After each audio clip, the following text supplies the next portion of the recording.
Hi everyone, Gruntle here, and this is my guide to legendary and unique weapons in Borderlands, the pre-sequel. This episode we're looking at the Vault Thrower, which is a unique launcher manufactured by Tediore. You can get this as a mission reward from no such thing as a free launch in Triton Flats, and it's always going to come in the shock element. So if we look up a bit closer at it here, you can see what it looks like. Nothing too amazing, kind of an interesting looking skin on it here. The red text that you can see, if I can get this in the right orientation again, there we go. The red text over here, Helios, we have a problem. That is a reference to Jim Lovell's, I'm not sure if I'm saying his name right, but basically he's an astronaut. It's his often misquoted statement, or he was an astronaut, saying, "Houston, we have a problem," during the Apollo 13 mission. The ill-fated Apollo 13 mission. So that's what that's referencing.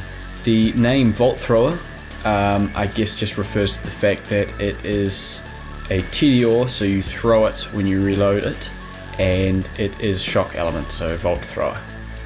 I'm fairly sure that's what that is to do with.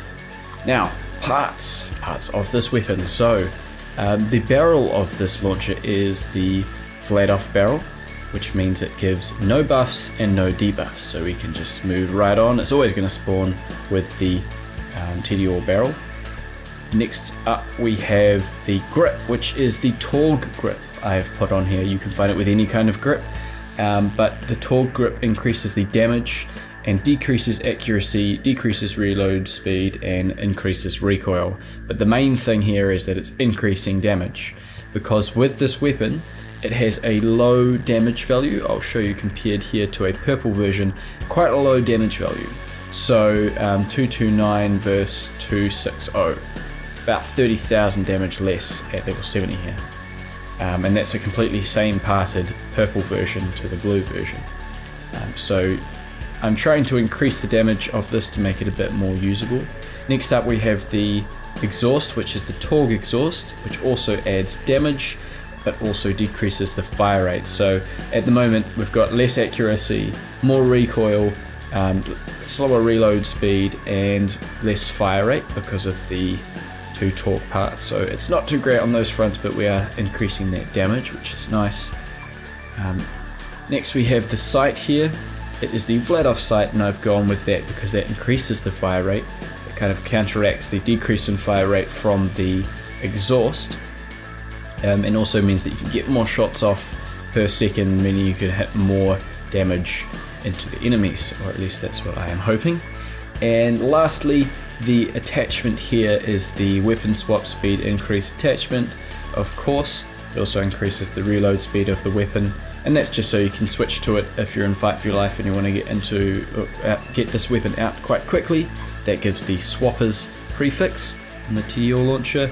However, I would also say that the increased damage one, which is just here, which gives the large prefix, and is this attachment right on the front, that will increase damage by 10% and decrease the fire rate and increase the recoil of the weapon. So that's going to give you another increase in damage, and that is actually quite substantial. So if you see, compared to the one without the same attachment, but it's the same one as the Swapper's Vault Thrower, but in a purple version it actually has more similar damage that way. But of course the weapon swap speed is going to be quite a lot slower. So I'll show you what the shooting of this weapon looks like. The main attribute of this launcher is the fact that the rockets fly quite fast. So I'll shoot this guy here. It's reasonably accurate, an accuracy of 71 on the card for this particular version, which is a little bit less accurate than the 73 for the purple, but not too bad. If you look at other comparative stats, the reload speed and mag size are better in the Vault Thrower, and the electrocution damage and chance of electrocution is actually quite a lot higher, which is another thing that this has going for it. But the accuracy and the damage are slightly less than the purple version. By the way, the negative 60% weapon put down time is due to the accessory, and that doesn't usually happen on this unless you have the swapper's prefix, just in case you thought that might be to do with the particular launcher. So I'll give you another demonstration of how it fires. Pretty accurate. I'm aiming at his head right now and it's going to hit around his body or something like that. Yeah, it's around about. Apparently this weapon has a smaller blast radius than a lot of other launchers as well, so you've got to be quite a bit more accurate when you're shooting enemies. And I'll show you what the reload's like on it. It's a classic Tediore reload, so it's going to throw out like a rocket and do a bunch of damage to enemies. So that is quite cool. In terms of the characters that I think are going to be okay with this weapon, I don't think it's going to be too amazing, but we shall see. I reckon Athena will make the best use of this because of her Maelstrom and her Psionic Storm Tree, just adding the damage to the shock damage, adding extra damage to the shock damage weapon. Otherwise, I don't know that any other characters will really be able to make too much use of it, as it doesn't seem to be a very powerful launcher. But we shall go to the gameplay with Athena in Overlook, and I'll let you know what I'm thinking of how it performs.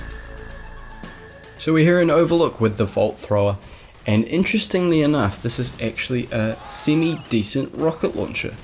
I didn't think it would be as good as it is. It's nothing incredible, of course, but it can actually take out enemies reasonably quickly.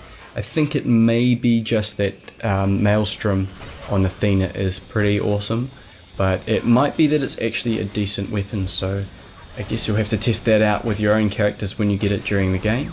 The accuracy of the weapon, of the launcher, is its good point, it's its selling point, I guess. It means that you can hit things without aiming down sights pretty easily at range, so that is always nice. And it also means that coming out of Fight for Your Life mode is a lot easier because you can hit enemies when you're aiming on them. It doesn't fire rockets that go off in opposite directions to where you're aiming. So that is nice. I do manage to kill all these guys without really going to Fight for My Life mode very much. And so yes, it's good signs are all around. If I haven't already said, you can check out in the description, there's a link to the wiki page just under the like button there, and you can check out the information on the wiki page about this weapon. Otherwise, I hope you enjoyed my guide. If you'd like to see more, make sure you subscribe if you have not already. I'm mucking up my words, of course. Thank you very much for watching, and as I said, I hope you enjoy.